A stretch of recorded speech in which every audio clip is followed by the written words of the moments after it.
Sejam bem-vindos a mais um vídeo e hoje eu tenho uma convidada muito especial pra gente poder falar sobre um assunto que vocês pediram muito, que é autistas no trabalho, então bora lá. E a nossa convidada especial, nada mais, nada menos do que minha tia, Regina. Ela também recebeu o diagnóstico dela de forma tardia, inclusive um diagnóstico bem recente.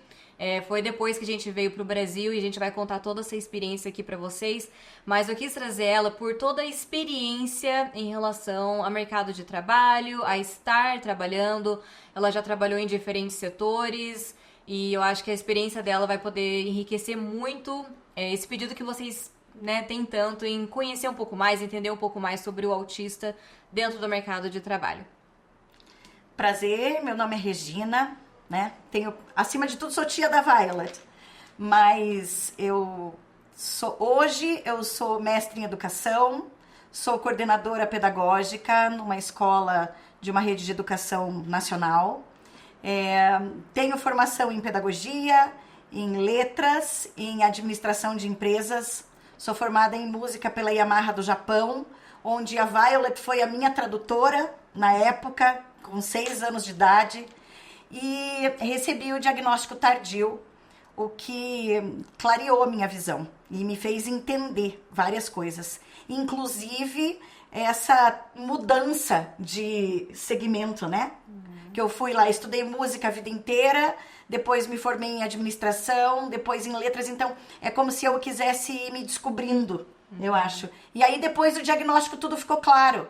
Então quando as pessoas falam que parece modinha, isso e aquilo, eu acho que não, que é uma luz pra gente, né? Que vem com respostas. Finalmente a gente começa a se entender e se aceitar do jeito que a gente é e não ficar tentando se encaixar toda hora. É exatamente isso. Eu acho que pra mim foi exatamente isso. Foi entender que, calma, eu não tenho que me encaixar. Eu tenho que entender que existem diferenças, né? Que meu cérebro processa essas informações de maneiras diferentes. E o legal que eu acho em relação ao diagnóstico é que a gente tem que aceitar que a gente não precisa ficar se encaixando, mas ao mesmo tempo é bom a gente saber que às vezes a gente vai precisar se encaixar em algumas coisas e é a gente saber quando precisar, né? Sem o diagnóstico a gente fica tentando se encaixar o tempo todo e não se encontra em nenhum lugar. Com o diagnóstico a gente vê, nossa, tá, então eu sou assim, agora eu não quero agir assim, mas agora eu preciso agir assim, então como que eu vou fazer, né? Acho que eu isso percebi que eu fui me livrando dos rótulos esse ano na minha vida. De maneira muito interessante. Quais rótulos? Eu tinha o rótulo de ser grossa, né? Ser grossa. E aí... Eu acho que não só o grossa, mas tipo, nossa, você é muito direta. Você não explica, exatamente, só fala. isso. Mas pra mim é uma coisa tão normal, tão natural. E eu nunca tive intenção de magoar a pessoa que eu tava falando.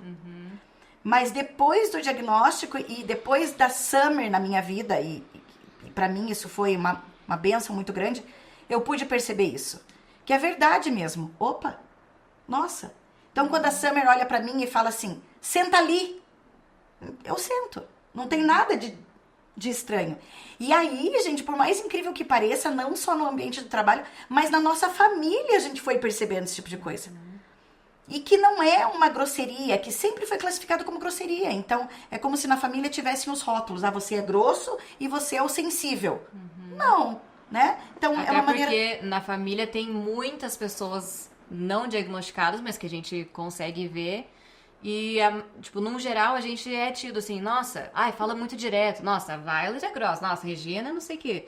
E eu acho que a gente ter se dado conta que não é questão de grosseria, tipo...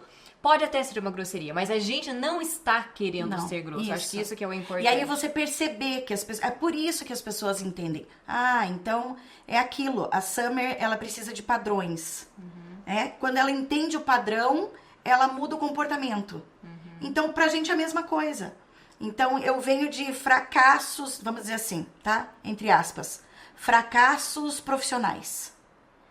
E aí eu fui tentando me redescobrir. Por quê? Porque eu fracassava e eu me isolava. Eu me afastava, eu me fechava. E eu nunca imaginei que fosse um shutdown. Nunca. Não é? Então, assim, ó, eu me dei mal, eu percebi que deu errado, que eu magoei pessoas, que as pessoas se viraram contra mim. E aí, ao invés de eu me defender, de eu ir lá, de eu lidar com a situação, eu shut down. E eu acho que é muito... Principalmente agora faz sentido pra você. Mas naquela época eu imagino que você ficava assim, tá, mas o que eu fiz? Aonde que... Na minha cabeça eu era fraca. Eu não sabia lidar. Não tenho forças pra lidar, era o que eu pensava. Então eu sempre pensei, não me encaixo. Então me formei em música. Putz, não é isso, não me encaixo. Aí me formei em administração. Ah, não é isso, eu não me encaixo. Só que eu acho que nessa situação, por exemplo, me formei em música, não encaixo e tal, não é assim, estudei umas 5 aulinhas e desisti. Tipo, ela passou a infância inteira. Com quantos anos que você dava aula de teclado? Com 11 anos eu comecei a dar aula. Com 11 anos. Então, pensem, uma menina de 11 anos dando aula. Então, pra ela estar dando aula com 11 anos, é porque ela era muito boa. E eu dava aula para alunos avançados. Na época eu não tinha noção, assim, mas era para alunos avançados. Então, já tinha isso. Eu passava 8 horas, eu ia para São Paulo uma vez por mês e passava 8 horas tendo aula de música. Uma criança de 9 anos, 10 anos. Então, e é isso que é. Não é assim, eu fui pra uma aulinha, não me encaixei, fui pra outra. Não, é tipo, me dediquei minha vida, agora eu preciso mudar completamente tudo que eu tava fazendo pra procurar outra coisa. A administração, dedica a vida... Isso. Não é isso. Então, não é. Eu acho que no autismo tem muito isso de persistência. Tipo, eu gosto disso, deixa eu ver até onde que eu vou, mas de repente, tipo, é como se caísse uma luz, assim, tipo, não é isso que é pra você fazer. Né? Então, você tem vários vídeos, né? Você tem vários vídeos que eu acredito que aconteceram com vocês também, mas comigo também. Eu assistindo os vídeos da Violet e eu ia me questionando, peraí, mas isso acontece comigo. Calma, mas eu vivo isso. Então, no trabalho, quando eu caí para trabalhar em empresa, porque até então me formei em música, fui professora de música, depois fui professora de inglês, daí eu tive escola de inglês. Então, até então, eu tinha posição de gestão, querendo ou não, de chefia, né? Quando eu caí na empresa e eu tive um chefe, e eu tive que aprender que não era tudo que eu podia falar, que não era todo momento que eu podia falar o que eu pensava. Eu tive que ir aprendendo isso, com dificuldade, né? Porque eu me dava mal. Putz, falei, mas não é pra falar? Mas você não pode ser sincero? Era isso que eu pensava. Mas não é pra ser sincero? Não, mas naquela hora o chefe não quer a verdade. E às vezes, exatamente, às vezes o chefe pergunta aquilo e você responde aquilo, porque afinal é ele que tá perguntando, mas não é o que ele quer ouvir. Não é o que ele quer ouvir, ele quer o teu apoio. Né? E aí depois que eu fui percebendo tudo isso, e aí eu tinha uma gestão de pessoas, eu geria aproximadamente umas 30, 40 pessoas. E eu sei gerir pessoas muito bem, porque eu tenho essa leitura que você sempre coloca nos teus vídeos, assim. Que você observa os movimentos. Então é como se eu tivesse, gente, de verdade, assim, como se eu tivesse de longe vendo a equipe se movimentar. Então eu via os talentos de cada um, aonde eles podiam ser usados e para mim é com muita naturalidade e facilidade que eu fazia isso. E gosto de fazer. Mas eu percebia que a função, a tarefa que me davam estava acima das pessoas. Eu tenho que cumprir a tarefa. Então se a Violet ficou magoada com alguma coisa que eu falei para ela no percurso, bom, ela vai ter que lidar. Ela tá aqui para desempenhar o papel, pronto. E eu acho que você pensa assim, quando acontece uma coisa, eu também lido. Isso. Então o outro vai lidar também. Isso. É muito, de maneira muito prática, pra mim, era. Então eu fui percebendo que as pessoas se moviam contra mim depois de um tempo. Mas por quê? O que eu fiz pra elas? Né? E agora, assim, gente, depois da Summer, observando a Summer, eu consigo ter uma visão muito clara da minha vida. Por que as pessoas me chamam de grossa? Então, se eu chego pra Summer hoje e falo assim, Summer, eu vou te dar um beijo.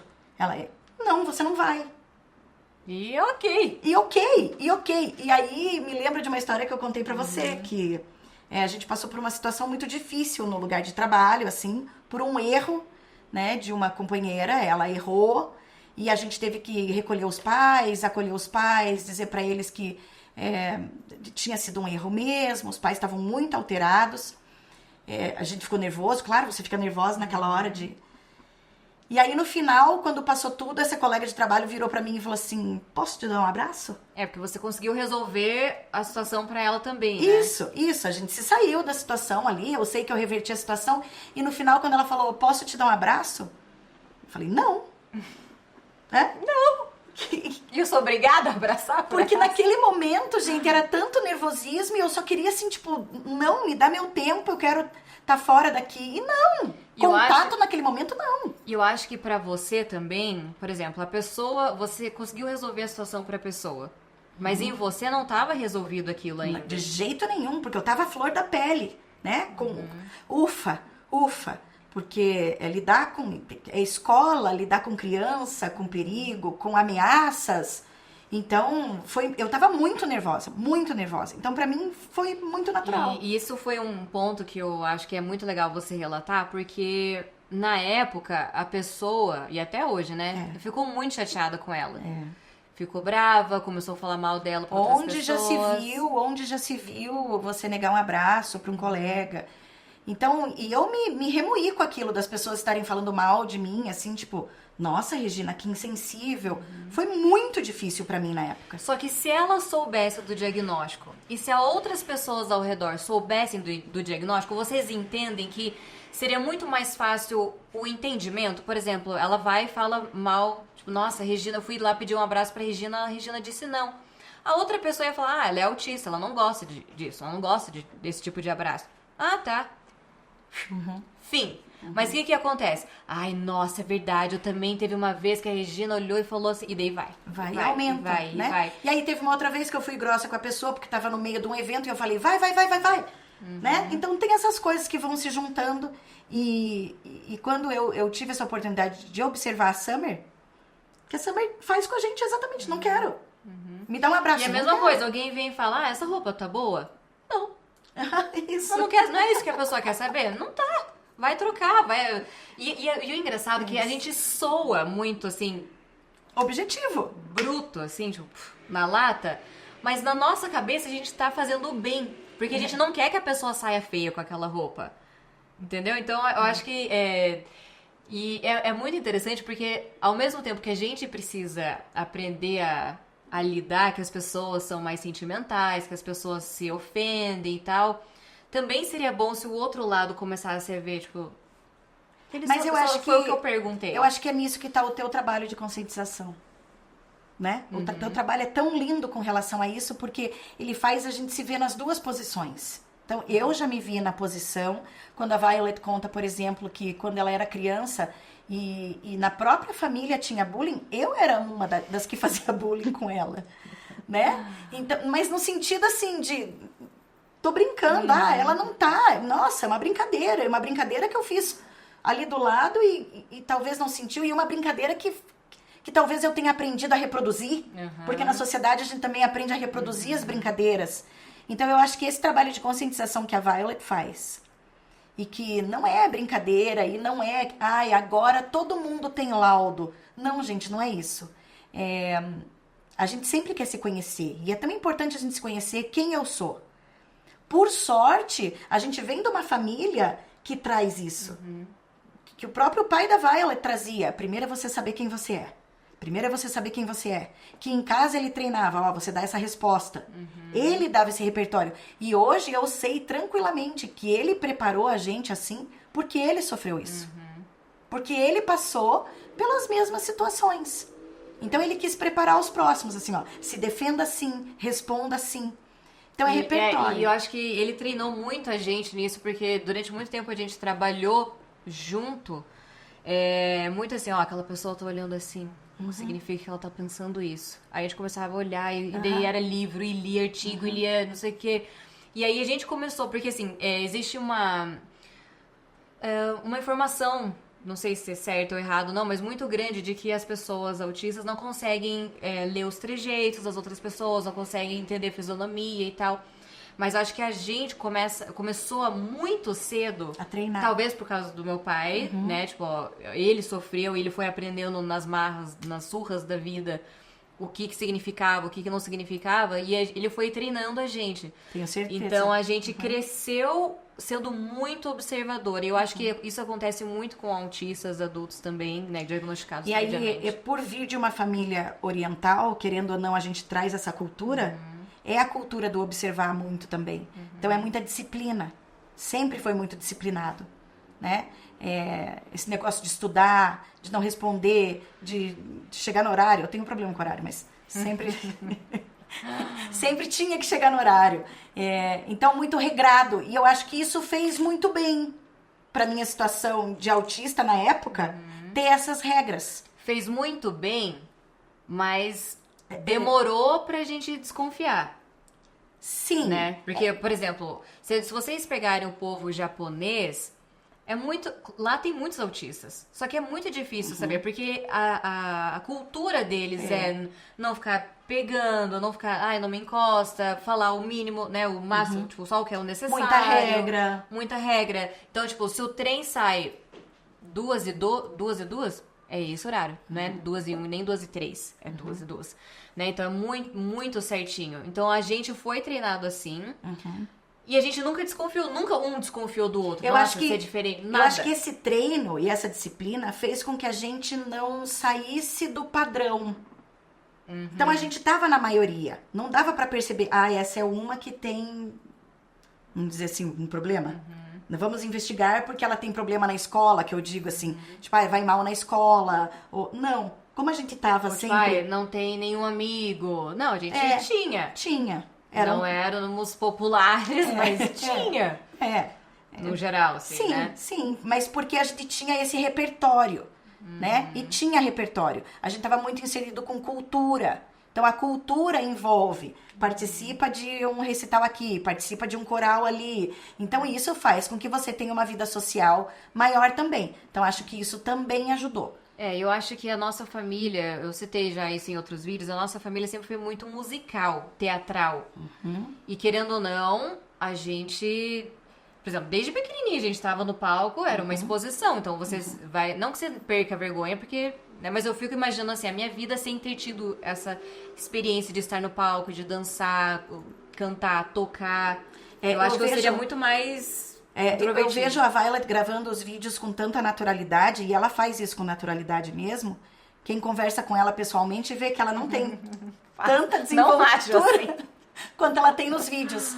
Mas eu lembro também, mesmo do meu pai, com ela neném, gravando nas viagens, olha aqui, fala aqui pra câmera. Então depois, nos cursos, quando você tinha que gravar também. Então a gente foi exposta mesmo.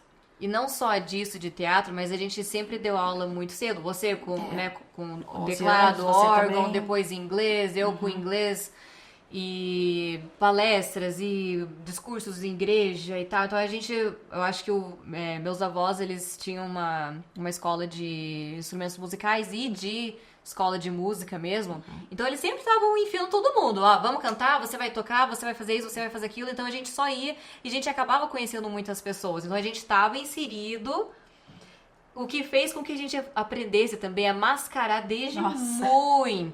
Eu tô rindo aqui sozinha porque a Violet falando isso, mas minha mãe, gente, minha mãe é tão desinibida e ela é tão TDAH que acho que se deixar ela e o Marcelo, eles se perdem um do outro dentro da própria casa, assim. Se perde. Porque é demais. Então, hoje, a gente consegue entender essa dinâmica. E olha a beleza da gente poder tá lidando com isso de uma maneira mais leve. Hoje, eu tô mais leve. Né? Eu consigo repensar nas situações. Ainda carrego bastante culpa, é engraçado, porque você também fala bastante da culpa. E é como a gente carrega isso. Porque é como se eu fosse a fraca, como se eu fosse a que não estava adequada, a que não agia de acordo com o que os outros esperavam. Diferente. Eu era diferente. Então, olha a beleza de eu descobrir hoje que não tinha como eu ser igual mesmo, porque o meu cérebro processa essas informações de maneiras diferentes. Então, eu falo pra Violet, não pare com o teu trabalho, né? Por mais que tenha dias difíceis, assim, não deixe de trabalhar com essa conscientização que é tão importante, tão importante a gente saber agir, a gente se conhecer, a gente se entender e tá sempre ajudando. Eu acho que o mais incrível, falando de trabalho, é que o meu propósito de vida nunca mudou. Né? Eu tinha um propósito que era assim, ó, eu quero fazer a diferença. Eu sempre tive isso. E talvez seja também uma coisa familiar que a gente, né? Eu quero fazer a diferença. Então, quando eu sentia que eu não estava mais fazendo a diferença, eu recuava. E aí vinham todas as questões. Mas eu continuo com esse propósito, assim. Então, tudo que a gente faz, ou tudo que eu faço com muita dedicação. Eu quero fazer dar certo. Mas hoje eu descobri que as pessoas que estão envolvidas no processo não pensam como eu e não vão entender muitas vezes o que eu quero. Então, eu preciso aprender a me comunicar melhor. Isso eu ia perguntar agora, porque agora você tá numa nova gestão, né, de uma outra empresa, digamos assim. E só que agora você tá começando essa nova gestão sabendo do teu diagnóstico. E o que você percebe de diferente? Percebo que eu me seguro mais. Percebo que eu aprendi no padrão que eu tenho que medir as minhas palavras e entender o outro antes de falar. Porque assim, ó, num cenário ideal, que é o que eu mais almejo, que é o que eu sempre falo, é que nós autistas, a gente, né, que nós possamos ser quem somos. Sem mascarar, sem fingir, sem se segurar nem nada. Mas, infelizmente, ainda o mundo não tá preparado para isso. E, infelizmente, pra gente não se prejudicar, não é nem pra gente se dar bem, mas pra gente não se prejudicar, a gente precisa agir de determinadas maneiras e em determinadas situações. Esses dias eu ouvi assim, a gente tava conversando sobre isso, hoje é um assunto que, né, que a gente vai conversar, que eu quero conversar, e eu adoro dizer pra pessoa assim, você é neurodivergente. Você também. Você também é. Mas o que era assim, então uma coisa que deu errado na empresa, e aí eles me falaram assim, mas é porque o cara é autista. Opa, espera, ser autista não quer dizer que você não precisa desempenhar bem no trabalho. Não vai justificar. Então, eu acho que ser autista é você se entender melhor, entender que o processamento é diferente. Mas também, E também para quem trabalha ao redor, entender que às vezes o modo de falar, ou o modo de fazer, ou o modo de entender vai ser diferente, mas não que a pessoa é incapaz de fazer. De maneira alguma. Não que a pessoa não vá conseguir desempenhar determinada função. Então, não é isso. Ser autista não é isso. Não vai justificar algum erro ou justificar alguma falha. Não. E nem pra pessoa usar como desculpa, eu sou autista, então é assim. Não, de maneira alguma. Eu acho que é a gente aprender a se inserir no sistema. Existe um sistema na sociedade. A sociedade existe com padrões que já estão estabelecidos. Né? A gente briga por mudanças e tudo mais, mas é a gente entender o que eu tenho que mudar em mim para eu estar bem no que é pedido. Na minha vaga, não tem os requisitos para tua vaga de trabalho? Então, você tem que entender. Se você é uma pessoa que não gosta de lidar com o público, isso independente de autismo ou não, não vá para um trabalho onde você vai ter que atender pessoas o tempo inteiro. Que vai ser desgastante pra você, isso. Né? Vai fazer mal pra você. Isso, então eu acho que é importante isso, assim, eu me conhecer, entender da minha condição, entender dos meus limites e vou cumprir aqueles requisitos? Me dói cumprir aquilo lá? Não, eu faço aquilo com prazer e tudo bem. Lidar com pessoas, pra mim, é um prazer, né? A gente tava numa reunião ontem no colégio e meu colega falou assim, olha, o aluno pra mim é solução, eu tenho um problema em lidar com o pai. Falei, eu amo lidar com o pai. E eu gosto de pai que reclama, eu gosto de pai que questiona, eu gosto de pai que critica. Porque você tem a resposta pra dar, pra explicar, pra mostrar. Isso, né? Não é uma dúvida que a pessoa vai ficar... E porque a gente tem que melhorar. Então eu gosto disso mesmo, gosto bastante disso. E vocês perguntam muito sobre como lidar com crises ou aquela sensação ruim que a gente pode ter, né, na hora que a gente está trabalhando, ou quando alguém fala alguma coisa, ou quando tem algo sensorial muito grande acontecendo, como lidar com isso estando no trabalho. E olha que engraçado, né? Tão engraçado ela falando isso agora e desde pequena, minha mãe conta aos bem pequenininha, eu tive um desmaio, né? E depois eu tive vários, assim, então aconteciam, eram episódios que aconteciam. E aí descobriram que era uma síncope vasovagal. Meu filho também tem. E veja só, né, gente? É uma comorbidade, digamos assim. E ela é muito comum nos autistas, justamente porque o processamento cerebral é diferente. Assim como tem pessoas que no momento de estresse podem convulsionar ou outras, né? Outras situações. Então, eu também ainda estou entendendo isso. Então, aconteceu várias vezes, sim, de ter crises fortíssimas de ansiedade ou mesmo de... Mas é o você se conhecer.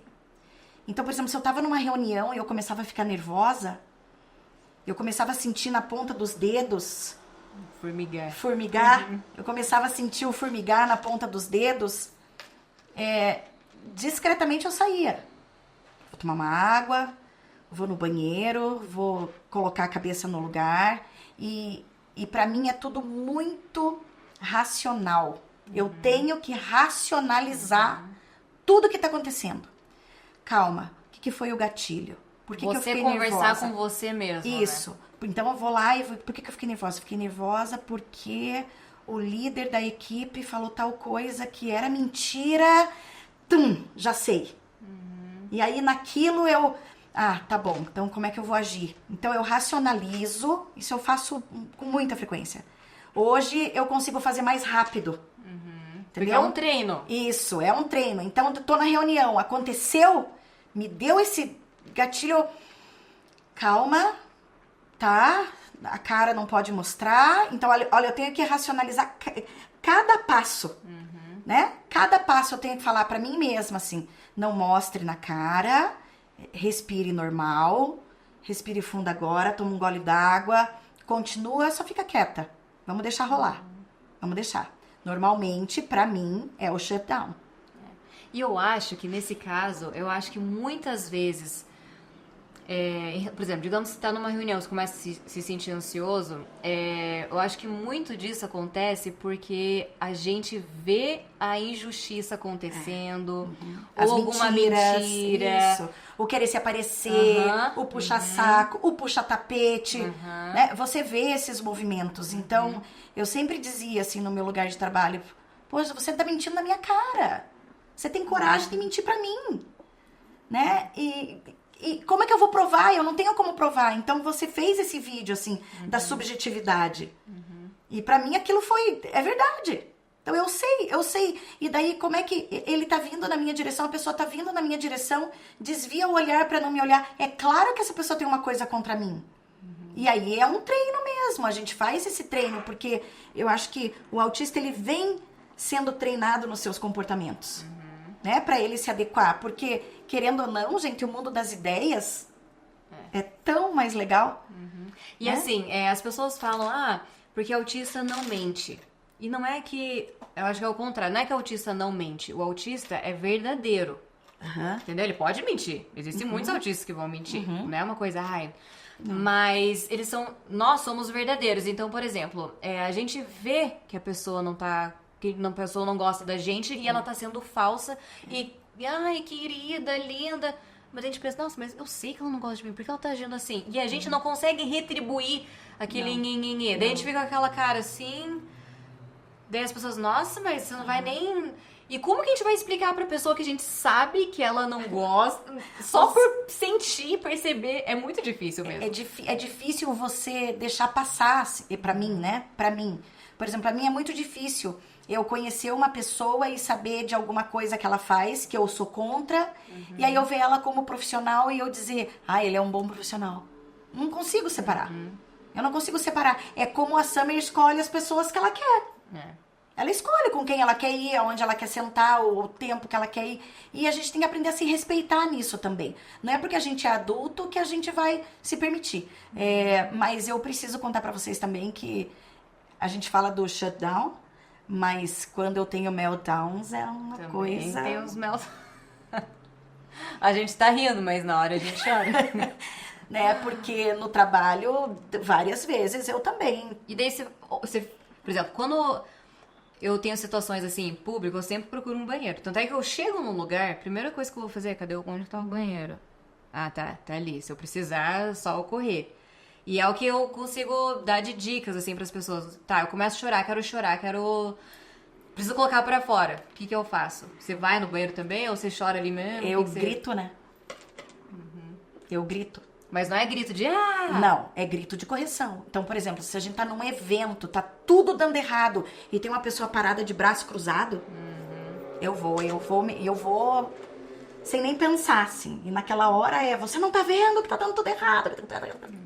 E, então, por isso que eu digo assim, a tarefa, pra mim, tá acima do que o que essa pessoa vai pensar.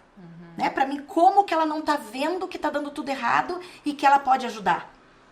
Então, Só que isso que é difícil porque, por exemplo, pra você é óbvio, pra pessoa deveria ser óbvio, e você fala o óbvio pra ela, porque que depois você vai, tipo, só falei que era pra ser feito. Mas a pessoa pode estar num momento de crise e tá congelada também. Né? Só que isso que é difícil, tipo, a gente se controlar também nesses momentos pra, tipo, não, agora eu preciso agir assim. Agora eu preciso agir, tipo, vamos lá, galera, animação, vamos. Ou não, agora eu preciso, olha, vai dar tudo certo, você é ótima.